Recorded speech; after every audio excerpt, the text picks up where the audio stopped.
Hello, gentlemen. Welcome back. It's Confidently Wrong. Good morning, Savon. What's wrong with it? It's going good. Was that mumble rap? What was that? No, I said, what's wrong with it? You don't know what that means? You're from New Brian, York, how you Brian. doing? Which hand with it? Is that what you What's said? wrong with it? Yeah, what's wrong with it? I have Jesus no idea Christ. what you're saying. But What's you the heard hand? us say that in the chat. Like, yo, what's wrong with it? What's happening? Like, what's good? It's Jesus very Christ. New Orleans. What's in with it? Can't even say this chat's white. Jeez. I don't even know what to Out say. here we say wagwan, I wagwan, know. Walk. wagwan.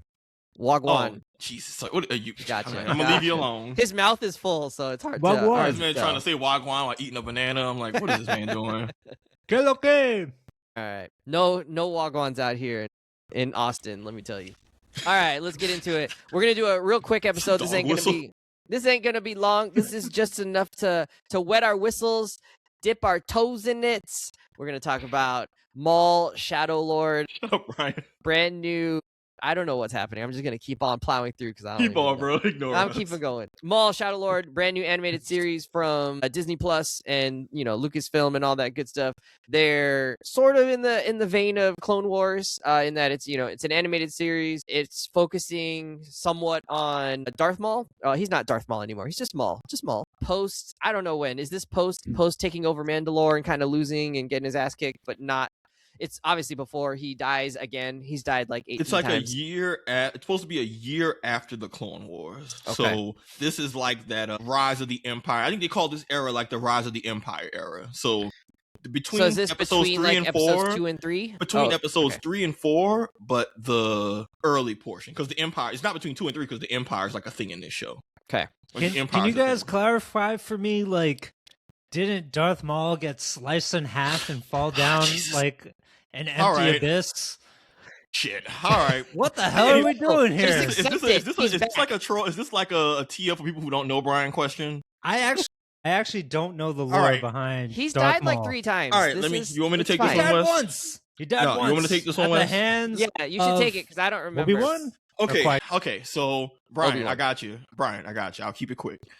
At the end of episode 1, Obi-Wan sliced Darth Maul in half. He falls into the Great pit. moment. Awesome. Best moment of that. After of that. Darth Maul had stabbed Qui-Gon, right? After he just murked Qui-Gon. Yeah. So you learn that actually he hadn't died. And during the Clone Wars, you have the Night Sisters of Dathomir, people who are the same race as him, who I guess learn through their own dark side stuff that Maul's actually alive. And they're building up his brother, is this other dark side user. The brother and them realize, oh, Maul's actually alive. They discover him, learn that he's alive, and his sheer rage and dark side helped him stay alive to, be able to get some robo legs. But he's mentally broken. He's like just in just an awful state. They basically rehab him and his brother and the Night Sisters, who's like where he's culturally from. And then Maul's arc becomes more of a, yo, F you Sidious, I'm getting revenge because I was supposed to be the prodigal son. I got cast aside. All this other stuff happened. So at that point, You chose Anakin over me. So at that basically, point in the story, Darth Maul is like a dark side user, but who's still very much on his own side because he doesn't really rock with the Jedi or with Darth Sidious. And so a lot of his story through the Clone Wars, Brian, is just him being a rogue dark side user who's also doing his own shit of amassing power to be able to, do his shit or, get revenge essentially. And now he's like an eloquent British guy. So What- when what the F? he got restored in the Clone Wars show, which the Clone Wars show has like a whole damn near season-long arc that's all about his shit. It's actually very fleshed out. But his mind is essentially repaired, and now that he has more motivation and has like a real thing he don't rock with, they basically kind of like changed This is up his like a character. They Wild gave him some retcon. agency. They gave him some. Basically, they had like he was left for dead, bounced back, was able to get some mental illness shit sorted out because he had lost his mind after near death, and now he's motivated by revenge against the people who ditched him. And then and that's kind of like where he exists in Star Wars from there. As I don't like Sidious, I'm doing my own thing. I think at one point he gets a bunch of crime syndicates together and becomes like a crime lord. Like that's his thing of amassing powers. The underground, the criminals, the drug dealers, and he takes over them. And eventually he gets betrayed by them, which kind of sets up where he is in this show, where at this point he's amassed followers because he was involved with Mandalore and actually took over one of the Mandalorian. Basically, he's just a free agent going around just like amassing followers through killing people and taking over their shit. Like he's kind of just on some bully shit. But at this point in the story for the Maul show, he still has his Mandalorian like followers who he won over in the series, who were like out his group because he won like a trial by combat shit. But he got betrayed by the other syndicates, and now he's just on some like, I'm getting revenge against Sidious, against people who betrayed me, and also F the Jedi and the Dark Lords. I'm doing me. And that's kind of where we get him at the start of the show. Is like he has followers, lost a lot of his power, he's trying to amass that to get revenge. But and since we already opened this can of worms, he's also in that Rebels show, Brian, and that takes place after this show. Sorry, we all look alike.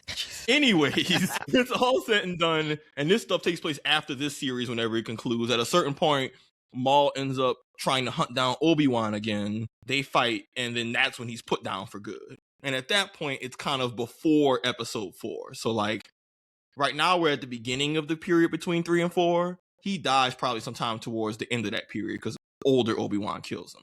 It's a lot of shit. But so much Star Wars lore. I know, so bro. much. I know. And he got to fight Ahsoka at some point. Yeah. Point is, they thought he died. He didn't. He came back as a villain, and now he's out here doing his shit, trying to get revenge. That's the cliff notes. All right.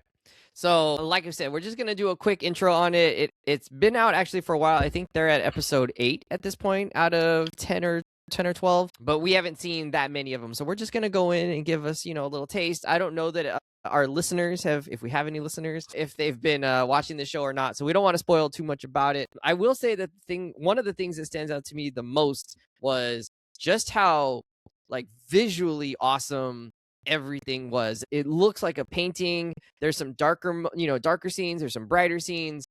There's some neon scenes, kind of Blade Runner-esque vibes to it.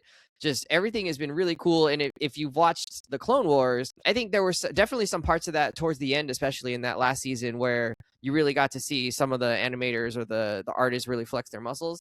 I think this takes this to a whole new level. I mean, Bad Batch was like at a pretty high quality. I think this takes it up another noticeable step from that. Like, they're really just like technically and artistically putting in a ton of work into these shows. And I mean, I think that probably comes through in the writing too. There's like some really good lines. The characters feel pretty real. And there's nothing like super cringy or kid friendly about it. Just, I think all of this stands out as just like a really well made, actually probably for adults show. I don't know, Brian, you saw the first few episodes. What kind of stood out to you right away? What did you first notice? Yeah, I mean, I clearly don't know anything about the character since he got sliced in half, and I didn't even realize that the show was coming along, and I was pleasantly surprised. That was very Asian of you. Couldn't say the I'm just trolling Savon right now. Trolling me. I'll take no part in this. I was pleasantly surprised after being forced to watch the show that I was like, it's getting good press. It's getting good. It's clearly well made, and I love the painterly textures that have been applied throughout the series. I think animation is continuing to evolve, right? Like the figures themselves still have sort of like the moving toy ragdoll kind of shape that, for better or for worse, that Pixar started 30 years ago or whatever, and that computer generated animation continues to use. But what this show has done really well at is like adding on to that its own levels of artistic quality to really give it a different texture and look and vibe that is unique to itself. And I think some of that probably is influenced by the Spider-Verse movies, where we saw them leaning into this painted style of a look, and here it's really there. I mean, if you look at any of the backgrounds, if you look at the textures on the characters' clothing, right, it looks like it was done with acrylic or oil paint, and it's just like such a nice quality to look at. And then on top of that, you have the fluid animation, right? Anytime there's a fight scene in this, anytime Darth Maul is using the dual lightsaber, and you're like, oh my God, Ray Park is here. Like this is just like the coolest version of lightsaber fights that you could possibly imagine. And yeah, you can just tell that all of it is really well thought out, and the attention to detail is through the roof. Nice. Sav, what stood out to you? Was it the animation? Was it the style? Was it the writing, characters? So the caught your dialogue eye? stood out. The dialogue and the art style. Like you said, they have perfected the Clone Wars art style that they've been doing for decades, 10, 15 years at this point. They have just made it better and better and better and better, which is just impressive that they've done that. Brian, couldn't agree more about the textures on characters and stuff looks like a painting at times, which is just such a nice little just add a little bit of personality to the art style. Like, they don't have to do that, but it just gives it its own vibe. There were even moments where the animation almost reminded me of that most recent Ninja Turtles movie, Mutant Mayhem. Yeah. There were moments where the animation almost there was a part where there's a train lightsaber fight, which Brian, you haven't seen, but there's a part where the frame rate almost slowed down a little bit, but not in a bad way. But it just reminded me of it's hard to put into direct words, but the show is very stylized. The art direction's very well done. The lighting, the scenery, it's all very whoever did this had a vision and had a very clear thought of what they wanted this to look and feel like, because it's there. And then on the dialogue end, and I say this full send as a compliment, the show is very Andor coded almost. Does that make sense what I'm trying to say? Yeah, is this from the I same era too? definitely felt a little bit of that. And not in a bad way, but in it's just very dialogue heavy. It's the issues the characters have are very grounded. You really do have just a beat cop character trying to avoid the Empire because of the oversight issues, but then balancing a relationship with his son, but also a wife who's with the Empire. And I'm like, yo, that's actually really good.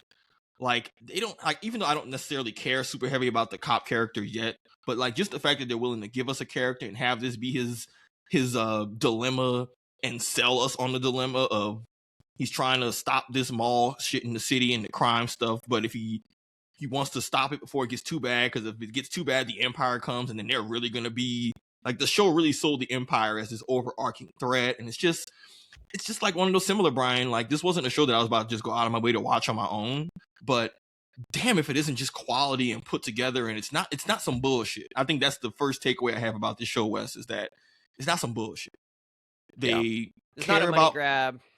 They care about what they're doing. Whoever's in charge it's not has a money true grab vision. because not a lot of people are watching it. Well, no, I heard it's popular. And Darth Maul, people you Is could it popular? almost. I don't know. It could be money grabby, fan servicey, because it's just having more Darth Maul for a character whose arc is ended. Which, okay, that's why I was skeptical about it. I was like, I haven't asked. No one asked for more Darth Maul, but I can't complain if they execute it well. At that point, I have nothing to complain about. It's a really even just the shot when the Empire shows up, I'm like, normally the Empire is so oversaturated, they start to not feel like a threat.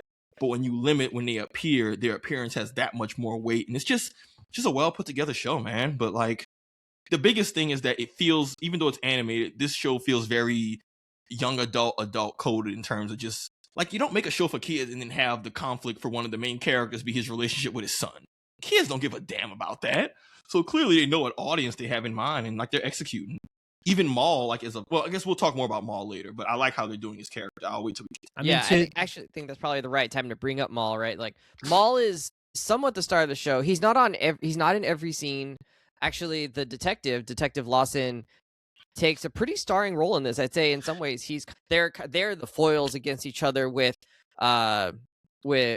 Master, I forget his name, EB or something like that. I don't know his name. I'll look it up at some point. But the Jedi Master that we do see, he's kind of maybe third wheel here, but really it is sort of these two, it's the investigator and then Maul really kind of hurtling towards a collision course at some point. And so we do get a lot of this detective in his life and his life in the as a police officer or as a detective. And apparently he's done something in the past, he's got a backstory that they've referenced but haven't shown us yet. So there's more under the hood. And then like you said, he's got the difficulty of how is he raising his son. You see him, I don't know, Brian, if you saw this part, but there's a part where he wants to go to his son's game. He shows up and I think he missed a game already one time, and then he finally makes it to this game, and then he's called away for work, and his son is a little bit disappointed that he didn't actually get to see him, play in the game. There's just stuff like that where it's you've got a real life going on, and the show does a really great job showing us that. But Maul, on the other hand, is kind of why we're here, right? He's the star billing, top billing. He's on all the posters. What have you thought about him so far, Savon? I know it's a continuation of how he was in the Clone Wars a little bit. But do you like where they're taking him and the story they're telling around him right now? Yeah, so we just talked about our Invincible episode and why Thrag is an interesting villain, because he's not just strong, here to fight, mess things up. He has values, he has things that he cares about, he has motivations that could come into conflict with what some of his immediate goals are. And that always makes for an interesting villain because they're not predictable, they're not one note. And in that sense, I'm enjoying Maul. He has a lot going on. And I think there's even a line where the Jedi Master even says, he doesn't want you, he's discovering himself. Like, I think that was a line that the Jedi Master said in reference to Maul talking to his apprentice who's trying to win, who Maul's trying to win over. But I love that little line because even the Jedi Master kind of low-key clocked Maul, kind of not called out, but like kind of immediately said, yeah, Maul's on his own self-discovery shit figuring out. He's just so evil and had his dark side life that he doesn't know how to express his emotions. At least that's how I kind of interpret it. So I like the character, right? Because he's motivated by revenge. He wants to get revenge on people who've betrayed him, and he is brutal. He will F you up and kill you and style on you.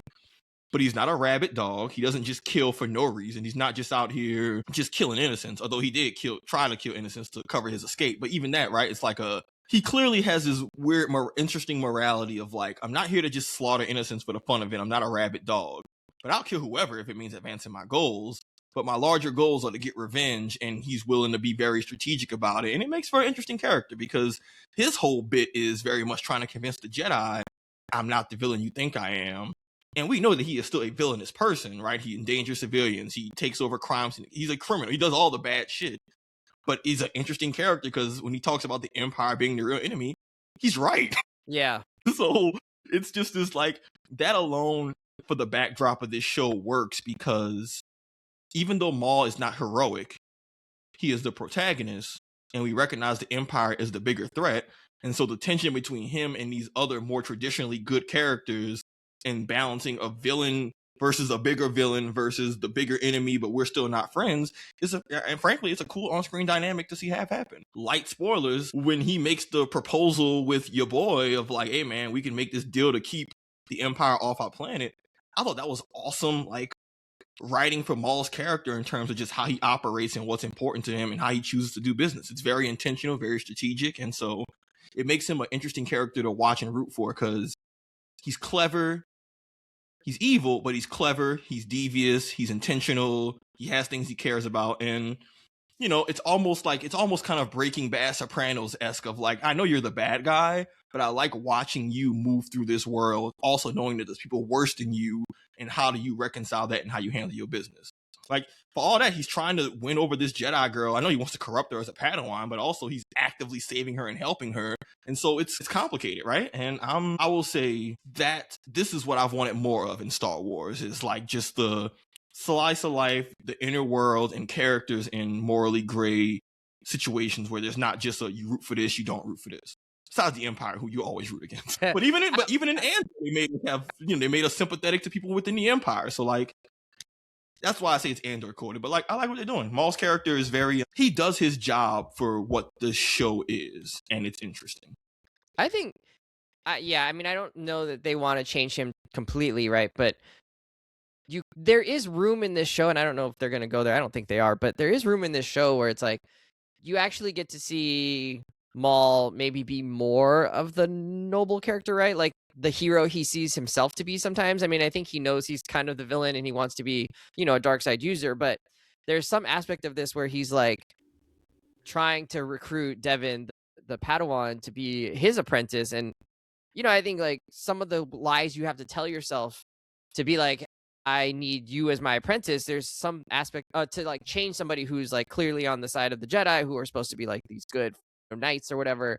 That like, I wonder, if you could have explored here, seeing like Maul do acts of good, maybe in the service of like something nefarious, but is he serving free lunch so that he can recruit people into his dark side, whatever army at some point, right? Maul's a Black Panther?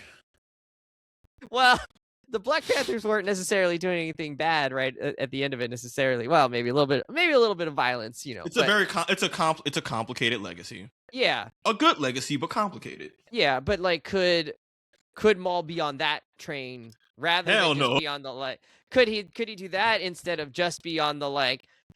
I'm here doing criminal acts to make money and make power and get my revenge against Sidious or whatever. Like, I don't know. So here's the thing, Wes. I want to say no to that only because Maul is a character whose arc has already been completed. Yeah. No, this isn't like this is more of to see what happens with his character and explain him more, but I don't think this is like he changes, because we've already seen I guess who that's he is true, right? later, Yeah. and he still is very he's not much that guy. No, he's still the same guy later on. Like his motivation. No, he's not the guy who's like a freedom fighter, right? Or I'm gonna take care of the little people. He doesn't care about the little people. When Maul didn't die in that first movie, his motivation from them has always been amass power to get revenge against those who wronged him. And he's very smart and strategic about it, but that doesn't really change, which is fine. But like, I don't expect this to be a show about him changing, more about us just understanding why, his motivations and why he is the way he is. But like later in the show, even in the Rebel show, his thing is still very much get an apprentice so I can get revenge against the Emperor because F that dude. Which, cool, but so I don't know. But all I have to say, noble, heroic, no, but complicated gray, love it. Yeah. He's not a good guy, but what do you say about the bad guy who does good things even if for the wrong reason? I don't know, but it's entertaining to watch. Brian, you're notoriously pretty anti-Star Wars at this point, besides maybe Andor. You enjoyed Andor, right? Yeah, I'd say so. I like that. A pretty staunch let him know anti-Star Wars. You've been more on the Star Wars hate train than I think either of us. Doesn't it deserve that train, though? Maybe. It should really be on that train. But you did like Andor season 2, right? Of course. Okay. I'm not a simpleton. Come on. Okay. So given that this is more in the more the Star Wars wheelhouse than Andor was, I'd say. It's got the lightsaber battles. It's in the it's in the Empire timeline. It's Clone Wars timeline. How are you feeling about this? Do you think people who are kind of a little bit jaded for Star Wars or jaded about Star Wars would be into this, or do you think it's kind of just more of the same and like, yeah, it's fine if you want like an entertaining thing, but you can skip this one? How are you sort of feeling about it so far, a couple episodes in?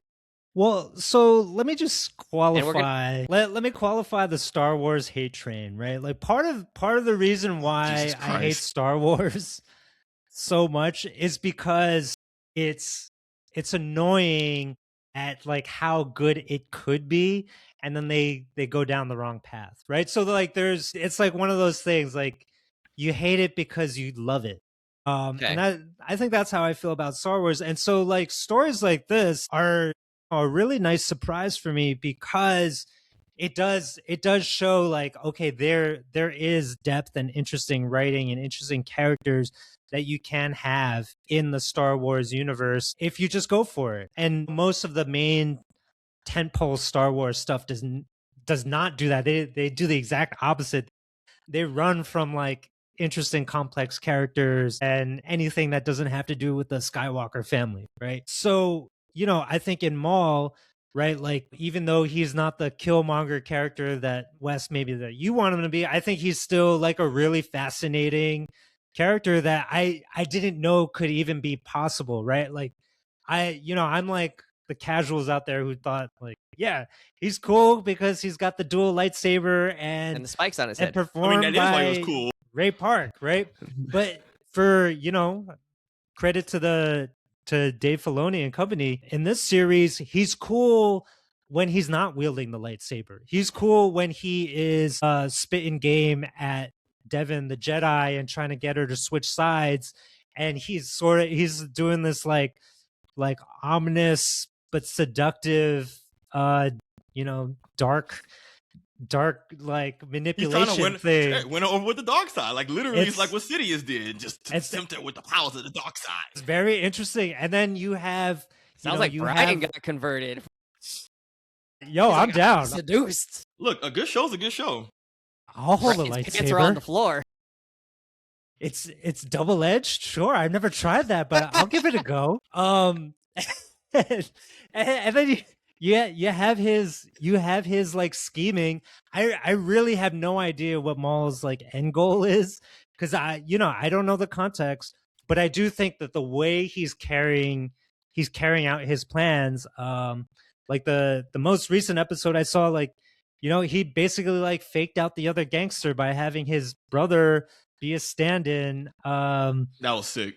Captive, a stand-in captive, and then surprise, the actual Darth Maul is here, and he's gonna slice you. And I think that's just a really like dope characterization for him. But like the show is not just about Maul, and I think that's also where it really succeeds. That like Devin is an interesting young Jedi, right? Surviving Order 66 or whatever, and they're trying to figure out what her role as a Jedi in the Imperial dominated universe is. And then you have her Jedi Master who thinks that like we just got to survive, right? Like we're just gonna lay low and survive, and that's our role. And then that whole dynamic feels very, to your point, Savon, like of the Andor vibes. It feels very of this Trump moment, right? Like you have this really awful martial law regime going on that you're trying your best to avoid, and you got the OG do-gooder saying like we should just lay low, and then you have the young person who's like, I think we got to go extreme. Right? And you have that sort of conflict, and then you have somebody like Maul in there who should be the bad guy, who should be your enemy, but maybe in this situation might be your friend. That, to me, that feels like very politically aware and of the moment that that we're living through right now. Absolutely. And then you throw in the cop who's voiced by the Oscar nominated Wagner Moura, I just learned, which is kind of crazy. Did you see Docky's voice actor? It's Dennis Haysbert. That was super obvious. Yeah. I was listening. I was like, why do I feel like I knew. Dude, I was watching that. I was like, why do I feel like I hear this man's voice before? I'm like, do I know who this is? And then I Googled it. And why I was like, why do I want to buy insurance right now? I don't know. Or now I know him from it's a love movie. Anyways, he was in 24 too. Yeah, wasn't he the president? I think he was. He was the president in 24. Yeah, I remember as a kid, my mom used to watch 24, and I used to think it was the dopest shit. I'm like, oh, the president's like this cool black dude. Yeah, sexy voice. Great voice. So yeah, like you got a lot of dynamics that are happening here, and I don't really fully understand what the end game is, but I love seeing it. I love seeing the things that are happening. It's not deep, it's right? Just revenge. It's like these interactions, these dynamics where like people are playing off of each other. You don't necessarily know who's on whose side just yet, or like how things might help or hurt each character. And I think that is really strong writing, right? Like that, absolutely, and imagination, and something that the Star Wars universe has been lacking for a long time. So I'm glad to see it. Nice. All right. Well, that'll be our little preview. Quick thing. This show is what I would have wanted from Andor in terms of what type of Star Wars fan I am. It's definitely more fun. Yeah. Yeah, like it's like this is like the perfect amount of the Empire, everyone talking about the themes of resisting and rolling over for a fascist regime, and even the son, the mom, like all that stuff I love. But just enough action to where I say, cool, these are still things about Star Wars that I like. And so having Darth Maul and still having at least some lightsaber action, to me, was like that perfect blend of the things I liked about Andor, plus the things I classically like about Star Wars. This is a very good meeting in the middle of a mature story that is complex and has good themes, but also still has a little bit of just like dope action because it's effing Star Wars. I'm really happy with the medium this show has found. And then Brian, honestly, what you think about like disliking or the hate of Star Wars, I think what worked for me, because I feel like I'm in a similar place to you, but I frame it differently. I had to realize that Star Wars has so many different shows and products that it's not going to be for everybody. It's a matter of, okay, are they making enough different Star Wars stories to scratch the various itches folks got? I'm okay with them having some main tentpole for the children because Star Wars is for kids. Let's just keep it a buck.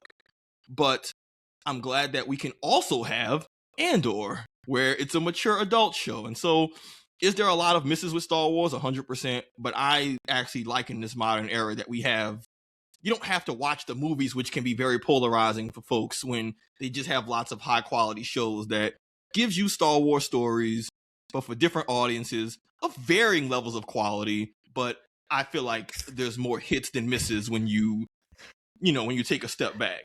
But I don't disagree with you about the varying tentpole quality, but very, very varying, very yeah, varying.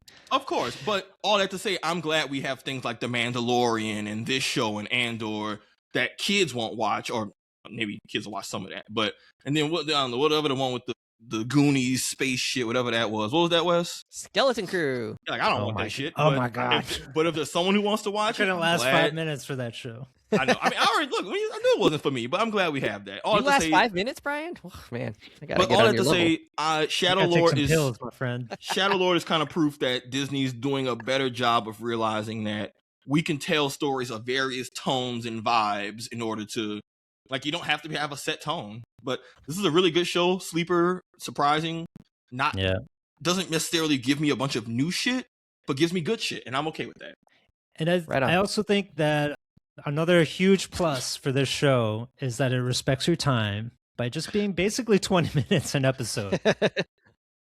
But dense too, but like it's it like for the like I think every episode has pretty much hit, and maybe the weakest one might be the first episode. So, I think I'd be willing to stay on this ride, especially because it's so short and it's like, why not?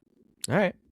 Let's come back to it then when it finishes. I don't know if this is a show where they've planned multiple seasons or if this is more like a limited series where they know it's going to end, or maybe they're just waiting to see what will happen. So hopefully it has a good wrap up and a good finale. Friends, we're out of here. This has been our preview of Maul Shadow Lord, I think is the full title of the show. But go watch it for the fights and the beauty of it. If nothing else, just really fun. It's a very pretty show. It's great. All right, friends, we're out here. See you later. Bye. Oh wait, homework? Too late now. They gotta watch The Boys or whatever. Yeah, we'll do The Boys coming up pretty soon, and then there's some movies coming out. Mandalorian and Grogu comes out pretty soon, actually. It's like the end of May, and the Punisher one shot comes out on the 12th. Okay, yeah, that's coming too. Okay, so we got some things to talk about. So watch Punisher. Spider Noir. Oh, that's coming out too, come out right? at the end of May.